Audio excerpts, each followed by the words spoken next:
Hello! Magandang araw sa inyong lahat. Biyernes na naman, napakabilis po 'no? Mantakin mo kailan lang tayo nagnanais na maging Friday na para thank God it's Friday, tapos ngayon, thank God it's Friday na. Oh my goodness, talagang ang bilis ng panahon kaya kinakailangan lahat ng ating mga misyon sa mundong ito gawin na natin habang may panahon pa 'no, dahil baka maubusan na tayo ng panahon, talagang ganyan po 'yan. Matutulog ka lang biglang isang linggo na naman ang nakalipas. Well, itong linggo ko naging very busy. Ako po ay nagkaroon ng pagbibista dun sa akin sa asylum. Tumagal po yan ng 3 oras. At syempre po, ang, um, ang pinag-uusapan ay yung panggigipit at saka syempre yung mga tanim kaso na wala namang ebidensya. No? Well, ako naman po ay kampante na naintindihan ng mga Europeans ang asylum dahil alam niyo naman natin yung karanasan ng Europe ng panahon ng pangalawang pandaigdigan digmaan.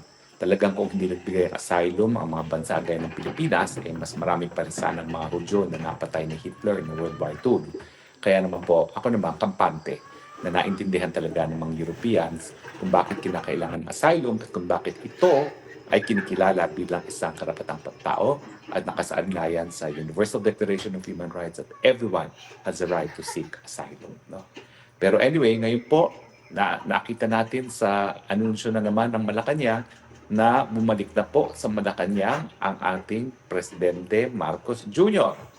Alam nyo, dahil ako naman ay Kristiyano, talaga naman sinasabi ko sa inyo na hindi natin dapat ipagdasal um, na magkaroon ng masamang bagay sa buhay ng Marcos Jr. No? Bagamat, inamin ko na bilang isang tao lamang at humingi na ako ng patawad sa Panginoon na nung nabalita na mukhang malala ang sakit ni Marcos Jr., eh medyo na-excite tayo, no?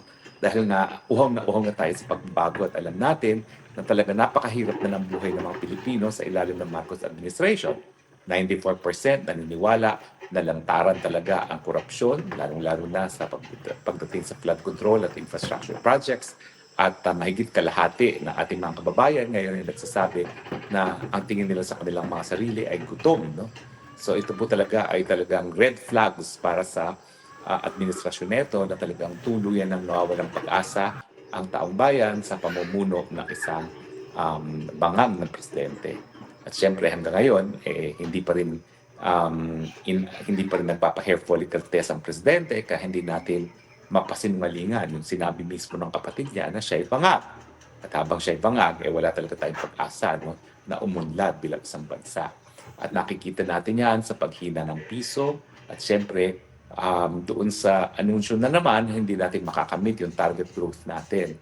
At may lumabas nga po pag-aaral na matapos ang 16 years, siguro inaalis natin yung panahon na merong COVID, ngayon lang po ang pinakmahina ang paglago ng ekonomiya ng Pilipinas. Siyempre, hindi na kasama yung panahon ng COVID dahil ang buong mundo naman ay sumemplang ng COVID kasi wala ang economic activity ng panahon ng COVID. No? Pero alam nyo, no, parang ang tagal na rin ang nakalipas ng COVID. No?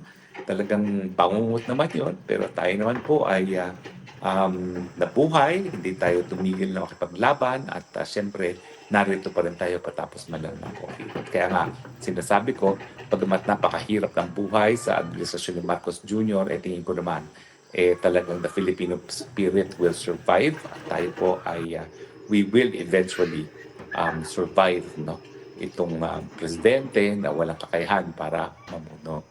Pero pag-usapan po natin, dahil nga nakita natin na bumalik na siya sa Malacanang, mukhang naiwasan na naman ang aperya sa kanyang kalusugan. Alam niyo, mabuting balita dyan, kung kayo ay nagnanais na may masamang mangyari sa kanya, is nabawasan din ang banta sa buhay ni VP Sara. Huwag niyo pong kakalimutan, meron akong confidential source na ang pinagbilin ni Marcos Jr.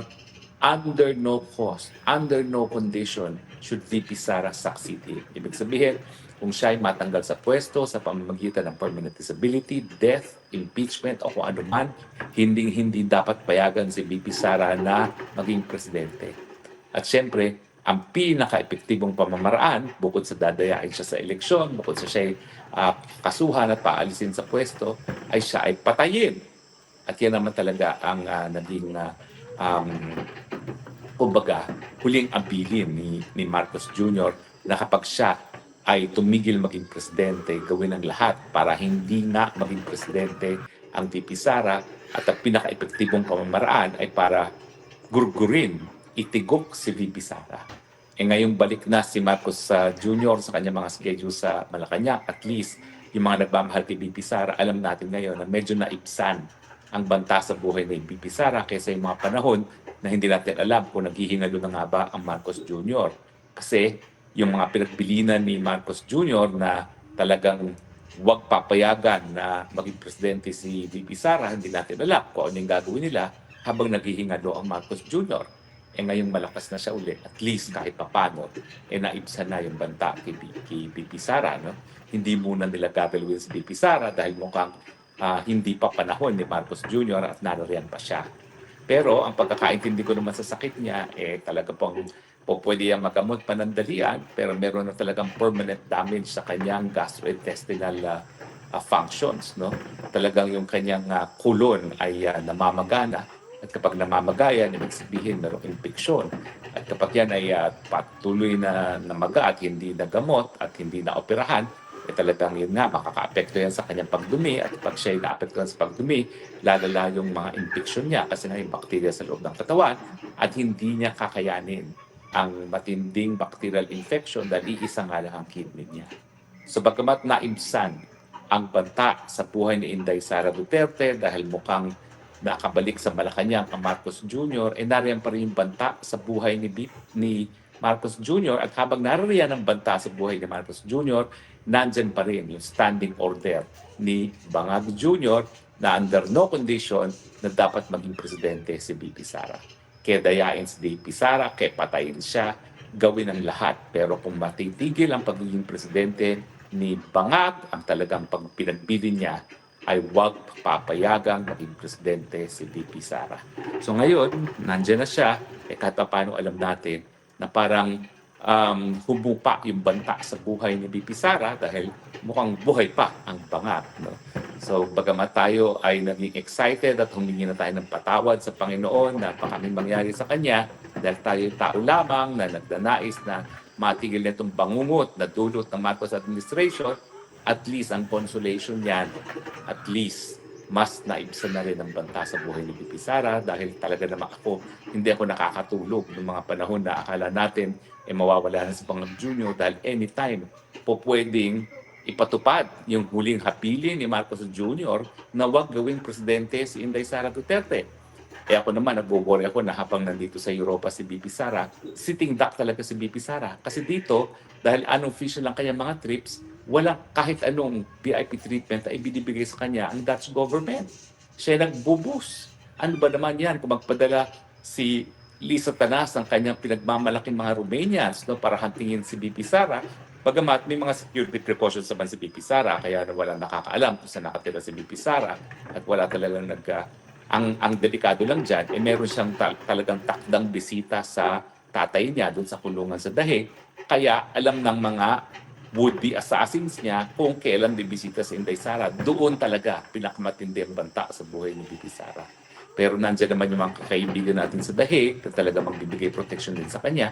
Kaya lang, siyempre, hindi natin masabi. Dahil kapag desidido ang mga puwersa ng kadiliman para talagang alisin si VP Sara bilang banta sa kanilang plano na Marcos Forever, hindi natin alam kung kailan nila gagawin ito. Pero ngayon naman, dahil nandyan na naman si Marcos Jr., mga assassins na pinagbilinan ni Marcos Jr., wag niya na munang gagawin si VP Sara kasi hindi pa siya magiging presidente habang humihinga pa itong si Marcos Jr. na Bangag. Pero lilinawin ko rin po, no? Kasi marami nagsasabi na kung magkasakit nga si Marcos Jr. at siya ay nawalan ng malay dahil siya ay ooperahan, automatic ba yun na magiging presidente si VP Sara? Well, ang nakasaad po sa ating saligang batas, magsasucceed ang ating Vice President kapag merong permanent disability. Ibig sabihin, permanente na hindi na kaya maging presidente. Kung siya ay dinagyan ng anesthesia at tuluyan na hindi nagising, permanent na po yun. So talagang hindi na mapipigilan ang pagpalit ni VP Sara bilang isang presidente. Pero kung siya naman ay temporary lang na under anesthesia at gigising din, yun nga po, pwede siya magtalaga ng caretakers. No? At kaya sinasabi niya ng caretaker niya, itong si Ralph Recto, no? At itong si Raffecto, syempre, gustong-gusto naman niya maging caretaker kasi habang caretaker siya, lahat ng kapangyarihan ng presidente nasa kanya, no? Pero sa tingin ko po, talagang pag lumala na ang pagkakasakit ni Marcos Jr., mauulit ang kasaysayan. Kasi ganyan din po nangyari dun sa kanyang ama. Nung naging malala na ang lupus niya, itinago nila. In fact, yung dialysis machine, idinala nila sa Malacanang. Doon sa Malacanang nagda-dialysis, hindi nila inamin na seryoso na yung pagkakasakit ng kanyang ama. Kaya nga itong si Amy Marcos na talaga umamin naman na bangag yung kapatid niya, dapat ikwento rin niya kung paano nila pinagtakban yung kalusugan ng kanyang ama nang sa ganoon ay magpatuloy pa rin ang pagiging diktador ng kanyang ama maski hindi na kaya ang katawan dahil nasa estado ng kalusugan. Sana naman, Madam Amy, kwento mo na sa amin yan. Kasi pag kinuwento mo sa amin yan, yan din yung posibleng gawin ni Marcos Jr. akabangag kapag nais pa niyang manatili sa pwesto maski hindi na niya kaya ang katungkulan bilang isang presidente. So ang gagawin nila dyan ay yung hospital, dadali nila sa Malacanang. Ngayon, nagpunta pa ata sa isang hospital, no? Pero pag lumalayan, talagang gagawa ng paraan yan na dadali nila sa Malacanang nang pwede nilang ipakita na nasa Malacanang si Marcos Jr. In fact, hindi mo naman tayo sigurado ngayon eh. Napansin nyo ha, napakalaki ng kanyang nawalang timbang. Talagang lumiit ang katawan niya, no? Ako, okay naman yun na lumiit ka ng katawan kung gaya ko na nagpapareduce at talagang napakahirap para mag-reduce. It takes me months and months and months bago ako makabawas ng timbang. Pero yung nakita nating bilis na pagkapayat ni Marcos Jr., yan po talaga ay nagpapakita na hindi normal yung kanyang kapayatan. At ito ay dahil nga po sa iniinda sa kanyang kalusugan. No? So hindi ako magtataka kung ang hospital ay dadalhin nila muli sa Malacanang para paminsan-minsan makakapagpakita si Marcos Jr. At mag-attend ng mga meeting. Bakit? Kasi mas hindi na kaya ang panunungkulan habang hindi nila nabubura sa mundong ibabaw si BP Sara, ayaw nga nila na mag-take over si BP Sara. Kaya gagawin nila ang lahat para ipakita sa bayan na namumuno pa rin ang Marcos Jr. Itaga niya yan sa bato. Ang gagawin po nila dyan, bukod sa ibabalandra sa Malacanang si Marcos Jr., dadali nila ang hospital dyan sa Malacanang at itatago nila ang tunay na kalusugan ni Marcos Jr. dahil ayaw nga nila na maging presidente, ang vice-presidente. At yan naman talaga ay katungkulan at karapatan ng vice-presidente na umupo bilang presidente kung hindi na talaga kaya ng presidente pamumuno. Dahil alam naman natin na hindi po pwedeng merong leadership vacuum. Pag nagkaroon ng leadership vacuum, naku, dyan po tayo nagkakaroon ng aberya na yung mga power-hungry, mga gabinete na nagnanais maging presidente na hindi na nanalo sa eleksyon, baka yan po ang kumuha ng suporta ng paksyon ng militar para gawing mga presidente ang kanilang mga sarili. Ibig sabihin, nandyan po yung tukso ng kapangyarihan na kapag hindi na kaya ng Marcos Jr. ang maging presidente at ayaw niya na ibigay ang kapangyarihan kay BP Sara, yung mga power-hungry na hindi mananalo sa eleksyon, baka dyan sila gumalaw. At siyempre, pag sila gumalaw, po sila ng suporta ng isang segment ng ating tumbok sa tatahan upang sa pilitan, makuha nila ang kapangyarihan. Ayan po talaga ang banta sa ating demokrasya. Pero sa tingin ko, itong si Marcos Jr., dahil nga ayaw niya na mag-succeed si BP Sara, gagawin ng lahat. Kahit sino nang pauupuin niya, wag lang si BP Sara. Kaya tayo po dapat magmatsyag, maging kritikal, magbantay. At siyempre, unang-una natin bigyan ng halaga ang seguridad ng pagkatao ni BP Sara. So mga taga-Europa, bantayan po natin na mabuti si BP Sara. Uulitin ko po ang order ni Marcos Jr. Hindi po pwedeng maging presidente si Sara Duterte kung meron mang kahit anong mangyari sa kanya. At ibig sabihin yan, handa silang gurgurin si BP Sara. Pero bago tayo magtapos ng ating maikli lang namang spokes hour na yung araw, no? Well, natagal ko nang gusto sanang i-discuss din itong si Vitali, yung Russian vlogger.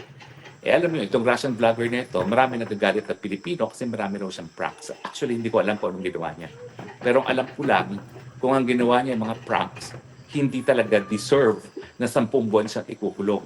Kasi malayang pananalita naman yan, ayan po'y karapatan. Alam niyo naman, matagal ko nang pinaninindigan yung kalayaan ng malayang pananalita. Ano, kung insulto-insultuhin niya ang mga Pilipino, sino ba naniniwala sa kanya bilang isang Russian? No? Hindi naman ikamamatay ng mga Pilipino yan. So kahit anong insulto ang gawin niya sa mga Pilipino, sa tingin ko, hindi niya deserve yung 10 buwan na pagkakakulong. Lalong-lalo na dahil ang mga salita naman, ang mga vlogs ay hindi nakakamatay. No? So bakit ang katumbas ay 10 buwan na pagkakakulong? Pero ngayon, umiinit po ang ulo ng mga opisyalis ng gobyerno dahil ang kanyang sinisiwalat ay yung malawakang korupsyon sa loob ng kulungan. Lilinawin ko lang po mukhang nakulong siya sa kulungan ng Immigration and Deportation dyan po sa Taguig. Yan Taguig po, nandyan din yung kulungan ng Quezon City kung saan kinulong yung mga ampatuan na aking linitis at nasentensyahan, hindi lang mamamatay tao. No? So dyan nakakulong dati yung mga ampatuan na ngayon po ay nasa Muntinlupa na dahil mula nung sila ay nahusgahan na guilty, lilipat na sila sa Muntinlupa. Sa totoo lang po, yung kondisyon dyan, mas mabuti pa kasi bago yung mga kulungan. At kahit papano, hindi mabaho yung hangin kasi ang Taguig naman po, alam natin na medyo malinis pa ang hangin dyan. So nakakahinga pa sila dyan. So pagdating po dun sa torturous condition, bagamat hindi rin maganda ang kondisyon ng kulungan dyan sa Taguig, hindi naman natin masasabi na kasing sama ng mga kulungan, ng mga dating kulungan sa Manila City Jail at saka sa Quezon City Jail na parehong nandun na ngayon sa Taguig. Pero ang sinisiwalat ngayon ni Vitali na kinagagalit ng mga opisyalis ng gobyerno, lantaran daw ang korupsyon sa loob ng kulungan. Nyek, bakit kayo manggagalit? Nagkaroon na nga ng survey, 94% ang lahat ng Pilipino naniniwala na lantaran ang korupsyon sa gobyerno ng Pilipinas. Bakit kayo nagbabalat sibuyas kung sasabihin ni Vitali na lantaran ng korupsyon sa kulungan? Kung sa labas nga ng kulungan, lantaran ng korupsyon, mas lalo na sa loob ng kulungan na ang mga nakakulong, ang kanilang buhay ay nakasalalay sa kanilang mga gwardya. Natural, kikikilan ang mga nakakulong para sa special treatment. Anong special treatment? Siguro pagkakaroon ng telepono at ngayon lumalabas na dahil naglagay si Vitali, siya may telepono habang siya nakakulong. Hindi na kami nagugulat.